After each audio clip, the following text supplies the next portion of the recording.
Hello, everyone. I am Doron Spielman. Today is January 6th, 2025. It is now 458 days, and 100 people, including 2 young children, women, and elderly, are still in Hamas brutal captivity. Can we imagine that?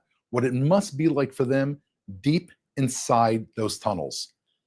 Tell Hamas and their backers, let them go now. This is the live daily briefing of the Israeli Citizen Spokesperson's office. Please send me some of your questions in the chats. I would love your questions, and I will try to answer what I can at the end. This morning in Israel was tough. A car pulled to the side of a country road. A man got out of the car. When another car approached, he raised his gun, he aimed at the passengers, and he pulled the trigger. Another car came. He looked at the car, and he fired a gun. A bus. He fired again. He got back in his car and he drove away. 3 people were murdered in cold blood, innocent people. 8 more were injured. This would be a top story anywhere in the world, but this was in the Sumerian Hills, the northern West Bank. That's why you haven't heard about it. They were murdered for one reason, for being Jewish. For decades, Palestinian TV and schools have been inculcating this hate, this Jew hatred. They told this terrorist his entire life, slaughtered the Jewish people. If you're caught, the supposedly moderate Fatah-run Palestinian government, which is part of the Palestinian Authority, they'll pay you and they'll pay your families forever. This is called pay for slay. This is the same murder mindset that led to the October 7th massacre. As long as Palestinian society praises murder, terrorists will keep coming, and Israel will do what it needs to do to guard its citizens against these murderers. Isn't that what anybody would do? Now imagine this. A Hezbollah fighter is filing legal cases against Israeli soldiers. Yes, I know it's hard to believe, but you heard me correctly. Brazil just ordered a war crimes investigation into an Israeli soldier. Who is the soldier?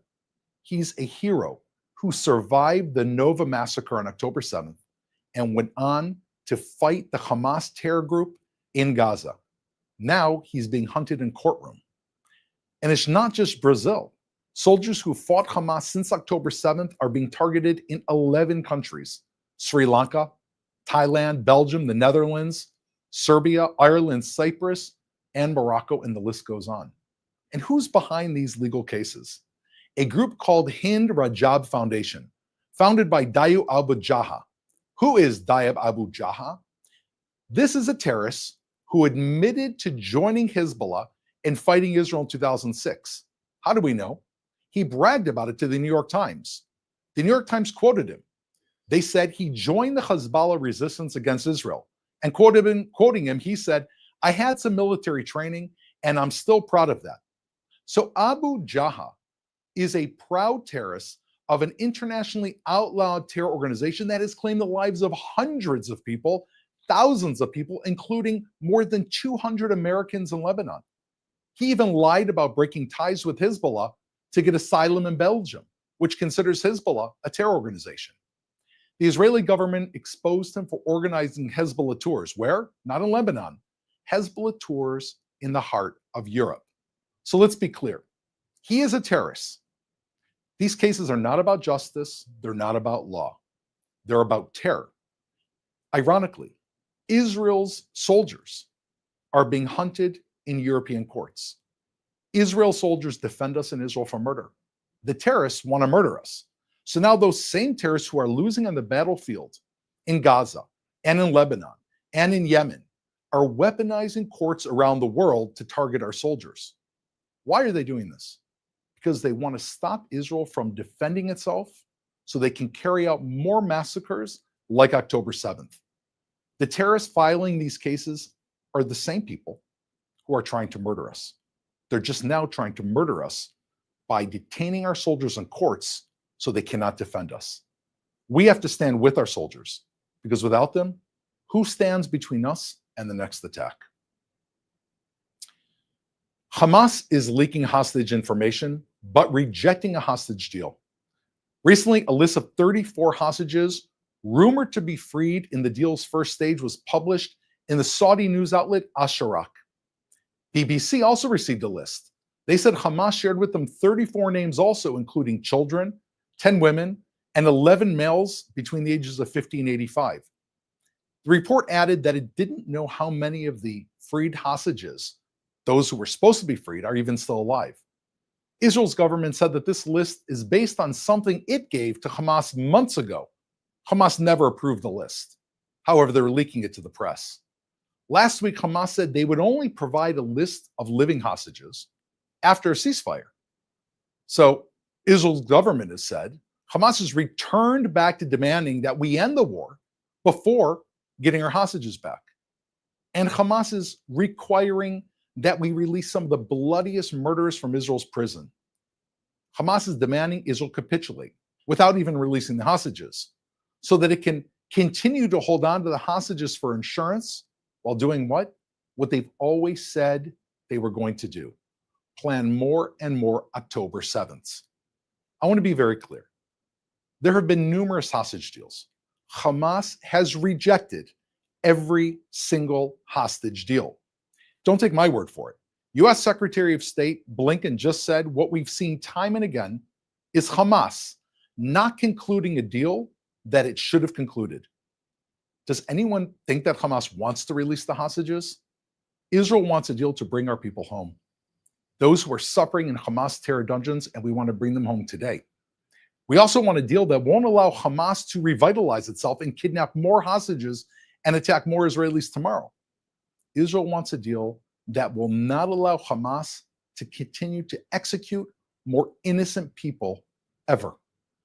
The war that Hamas declared on the people of Israel cannot end with Israeli hostages in Gaza and Hamas on its feet. Let's now take some questions from our audience watching live on social media. Thank you, Doron. Our first question comes from Lisa. Do we know what can be done about these lone terrorist attacks all over Israel? It seems like no one is safe. Lisa, thank you for your question. As painful as this is, and we mourn and send our deep, deep, deep, heartfelt condolences to these families who've lost 3 people this morning. It is absolutely a tragedy. In fact, most of Israel is safe. There are numerous terror attacks that Hamas and the Palestinian Authority are constantly planning and trying to carry out, not only in Gaza, but also throughout Judea and Samaria, where there are Israeli civilians that are innocently driving to work and going to school. That's what these people were doing this morning. When a Hamas terrorist got on a road, it's not trying to kill a soldier or anyone that's armed. He's killing an innocent civilian. We stopped the vast, vast, vast majority of terror attacks. Israeli forces are operating inside Judea and Samaria, just like we're operating inside Gaza, to flush out the terrorists that are carrying out global terror, Islamic terror, the same terror that Al-Qaeda carries out with the same exact ideology. Instead of attacking Americans on 9/11 in New York, they're trying to attack Israelis deep within our cities. This is an ongoing battle. This is something Israel is making enormous progress on. Unfortunately, today, we didn't act in time, but Israelis know that Israel has an incredible army, an incredible police, and that we're managing to stop most of these attacks, and will continue going after these murderers until there is no threat to Israeli civilians. Thank you for your question.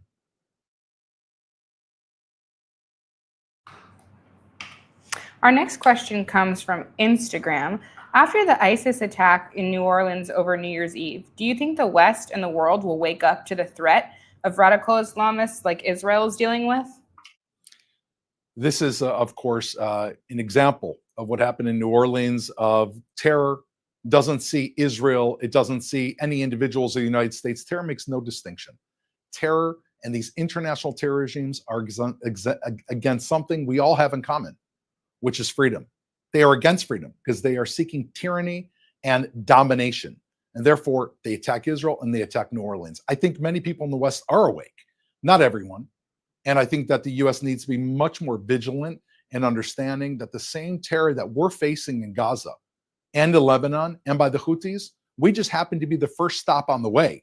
But the terror train is heading towards the United States and heading towards Europe. And this is an example where we can see if we are not vigilant and if the world is not united in understanding that there is no difference between ISIS, Hamas, Hezbollah, the Houthis, and Iran, then we're not going to succeed. We need to unify in fighting terror together. And I hope that this message will be taken by our dear friends in the United States, and I offer my condolences to those families. Thank you. Our next question comes from Adam on Instagram. Do we know what the basis of the jurisdiction is for these prosecutions of IDF soldiers around the world, and what can be done about it? Adam, thank you very much. Well, this is a clown's court. These are trying Israeli soldiers based on nefarious reports that are being brought by a Hezbollah terrorist. And so the jurisdiction, many of these countries have different jurisdictions. They're not all part of the EU. They're not all part of the ICC. What this is a claim without any basis that is being brought to litigators that have anti-Israel settlements that are filing these individual cases in these countries. Each one has its own issues. The Israeli Foreign Ministry, of course, is trying to tackle this on a country-by-country level. However, and I appreciate your question, there needs to be absolute outcry against the absurdity that a Hezbollah terrorist that lied in order to receive citizenship in Belgium is filing a case against an Israeli soldier who entered Belgium and many other countries legally. This needs to fill the papers. This needs to be brought to the EU, to the United Nations, to stop the insanity, to stop the upside down situation where Israelis are being charged for the acts that the people who are charging them are actually doing. Thank you for your question. Thank you. Our next question comes from Instagram. Do we know how the Israeli government is responding to Blinken's admission that Biden's actions have led to Hamas pulling back from a hostage release in negotiations? The United States has been Israel's closest ally since the beginning of this war, and for all time. We are really two countries that share enormous morals and values in common. Having said that, Israel is an independent country. And over the last 15 months, there has been a tug of war with our greatest ally. Again, our interests are our interests, and the United States has its own interests, and sometimes they align and sometimes they don't.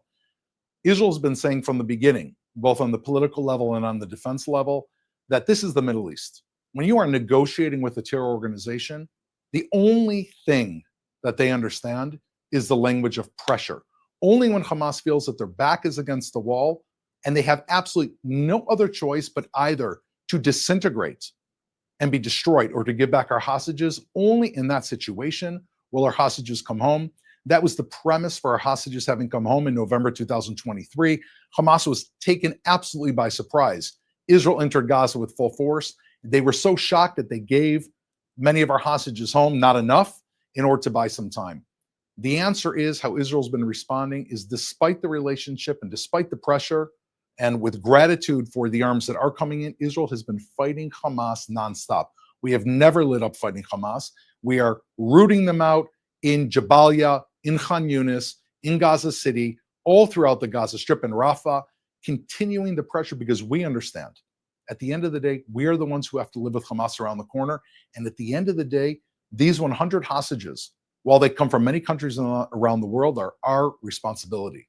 And therefore, we are listening, but we are acting with our own imperative, which is to push Hamas to the wall until they have no choice but to give up our hostages and bring our people home. Thank you for your questions. I want to thank you for joining us today on the Israel Citizen Spokesperson's Office. This briefing happens every day, 3 p.m.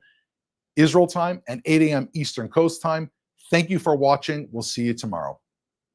Thanks for watching. Drop a comment below. Don't forget to like, share, and hit subscribe to stay updated with our latest content. Until next time, stay informed and inspired. This is Dejobnik signing off.